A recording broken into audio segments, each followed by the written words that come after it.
बिस्मिल्लाहिर्रहमानिर्रहीम। मेरा नाम नदीम रिजवी है और मैं प्रोफेसर और former head of the department Shoba अमराज सीना जना पोस्ट ग्रेजुएट मेडिकल सेंटर रह चुका हूँ। आजकल मैं चेस्ट डिजीज़ के बारे में प्राइवेट कंसल्टेंसी कर रहा हूँ।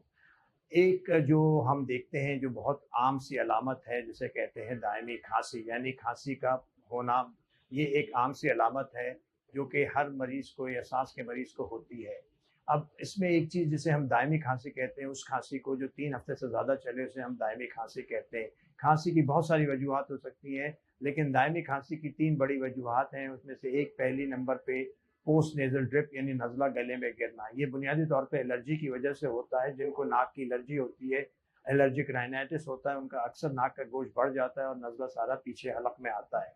हलक जो है या गला जो है वो बहुत सेंसिटिव होता है। जब यहाँ बलगम आके चिपकता है तो मरीज़ को बहुत ज़्यादा खांसी होती है। अमूमन ये खांसी लेटते वक्त या सुबह के वक्त ज़्यादा होती है और अक्सर ऐसे मरीज़ जो हैं गले को साफ़ कर रहे होते हैं, खंगार रहे होते हैं करके और थूक रहे होते हैं। ये पोस्ट नेज़ल ड्रिप है।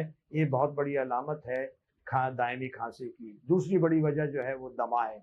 अच्छा, दमे के मुतालिक हमारे यहाँ आम तौर पे ये समझा जाता है कि जब तक इंसान का धूकने की तरह से सांस ना चल रहा हो उसे दमा नहीं। जब हम उसे बताते हैं कि दमा है तो वो कहता है मेरा तो सांस नहीं फूलता। तो ज़रूरी नहीं है कि हर दमे के मरीज़ सांस फूले।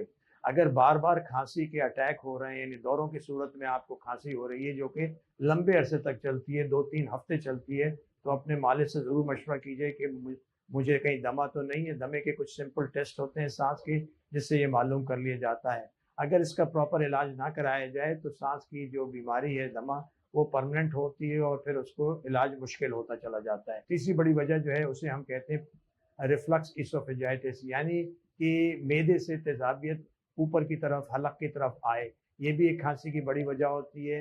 हाँ, देखा यह जाता है कि अक्सर खांसी उस वक्त होती है जब मरीज़ लेटा हुआ होता है। जब वो सजदे में या रुकू में जाता है तो खाना ऊपर की तरफ आ जाता है। इसे हम रिफ्लक्स इसोफेजाइटिस कहते हैं।